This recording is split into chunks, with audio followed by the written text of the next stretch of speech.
אוקיי, סטורי טיים דחוף. אז מי שלא יודע, אני מקעקעת. ומי שלא יודע, מקעקעים משתמשים בווזלין. אנחנו משתמשים בווזלין כדי שהדיו לא יתפשט על הקעקוע. וכי זה עוזר למערכת להחליק על האור. עכשיו, אני אעשה לכם הדגמה. בואו איתי. דמיינו שזה ווזלין. עכשיו, מקעקעים משתמשים במשהו בשם שפדל, ואני אראה לכם למה. יש לנו קופסה גדולה של ווזלין, אוקיי? עכשיו, אנחנו לא יכולים באמצע הסשן פשוט לקחת עם האצבע ולשים על הלקוח. לא. בגלל שהצנצנת הזאת תשמש עוד לקוחות, חוץ מהלקוח הזה. אז מה אנחנו עושים? כשאנחנו מכינים את השולחן ללקוח, אנחנו לוקחים את השפדל ואנחנו פשוט לוקחים סקופ של ווזלין ושמים אותו על העמדה. לשם ההדגמה. אוקיי, ועכשיו שיש לכם את הרקע, אני יכולה להמשיך לסיפור. היה לי לקוח חמוד, הכל טוב ויפה.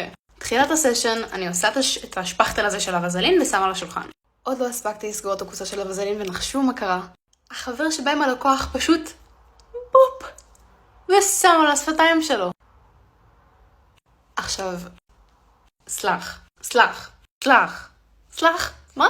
אם אתה רואה אותי, המקעקעת, לוקחת שפדל ושמה את הווזלין במיוחד עם השפדל. אגב, אפשר להשוות את זה ממש טוב ללא לשים אפליקטור בפנים. כי אז שאתה מחזיר אותו, כל החדקים נכנסים פנימה.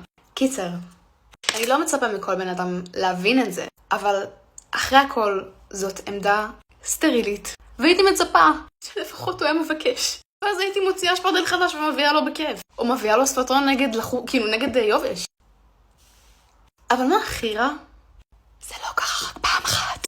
נטו המסר שלי מהסרטון הזה זה שאם אתם מתקעקעים אצל מישהו, בבקשה תשאלו אם אתם יכולים להשתמש בדברים. לא יודעת, זה נראה לי די מובן מאליו. בא לכם עוד סיפור על לקוחות?